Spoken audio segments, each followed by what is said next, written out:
Di pelajaran pertama dari surah Ad-Duha di awal ayatnya, berusahalah selalu untuk mendekatkan diri kepada Allah Subhanahu wa taala.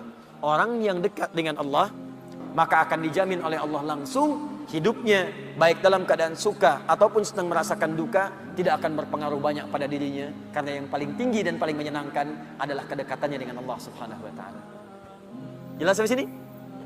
Baik. Jadi kalau dia sedang kaya, tahajud jalan, karena yang dirindukan tahajudnya. Lihat Abdurrahman bin Auf, Utsman bin Affan, Tamim Ad-Dari, kekayaan banyak, harta melimpah, kapak terbuat dari emas, malam masih tahajud, teman-teman. Masih sempat baca Al-Quran. Utsman tuh sampai jadi presiden masih punya waktu untuk khataman Quran. Kan Utsman radhiyallahu taala anhu waktu terbunuh kan sedang baca Al-Quran. Masih puasa saat itu, sedang puasa.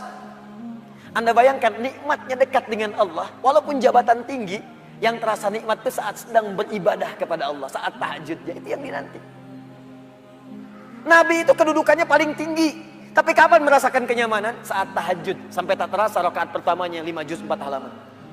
Paling sedikit 100 ayat. Saya mau tanya pada Anda, pernah nggak merasakan kenikmatan seperti itu? Apakah nikmat saat dapat door prize, apa saat baca wadduhanya? Ayo coba rasakan, sampai hadir situasi itu, sampai enak, tahajud tuh diburu gitu. Bukan karena IPK-nya dapat 4, bukan karena dapat proyek besar, tapi yang dirasakan, ya Allah, terima kasih Engkau titipkan ini, dan dia kejar siapa yang memberikannya, kejar malamnya, kejar bacaan Qur'annya, kejar puasanya. Itulah yang sesungguhnya hakikat dalam kehidupan kita. Satu poin pertama, kalau ada orang yang sudah bisa mendekat kepada Allah, maka Allah jamin dalam syukurnya, dalam situasi dia tenangnya, nyamannya, dia tidak akan menjauh dari Allah, dan dalam situasi dapat musibah pun tidak akan banyak berpengaruh dalam kehidupannya. 2. Allah bersumpah lagi, walal akhiratu khairul laka minal. Ini yang hebat. Saya kemarin bikin quotes, lalu kita sebarkan. Ini sebetulnya di antara esensi surah Ad-Duha.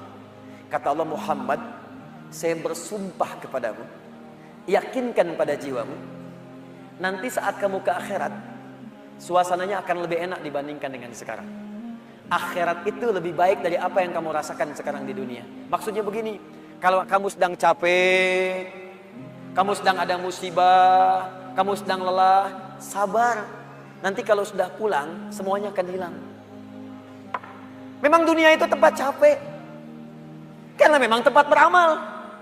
Sholat di dunia, kerja di dunia, puasa di dunia, baca Quran di dunia. Kenapa kita kerjakan? Supaya cari bekal untuk pulang ke akhirat.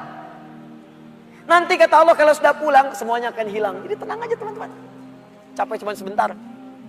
Ya, capek cuma sebentar. Lelah, gak apa-apa. Namanya juga dunia. Dunia itu memang tempat capek. Kalau nggak mau capek, ya pulang. Dunia itu tempat capek. Dan kita memilih untuk hidup, maka jalani itu, nikmati saja, kerjakan aja.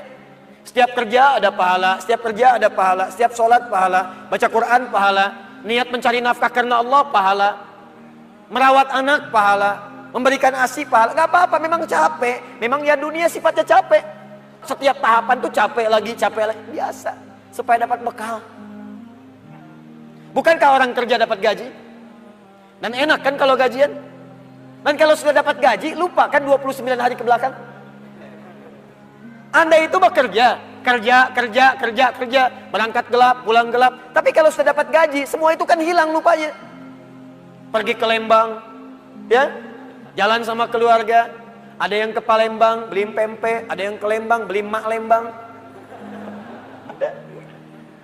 Semuanya kayaknya hilang aja. Besoknya kerja lagi. Kata Allah, saya janjikan yang lebih dahsyat. Kamu sabar saat di dunia, karena dunia memang tempatnya capek. Kamu cari bekal aja, nanti saat pulang ke akhirat, saya berikan yang lebih indah dan gak akan pernah ada capek lagi.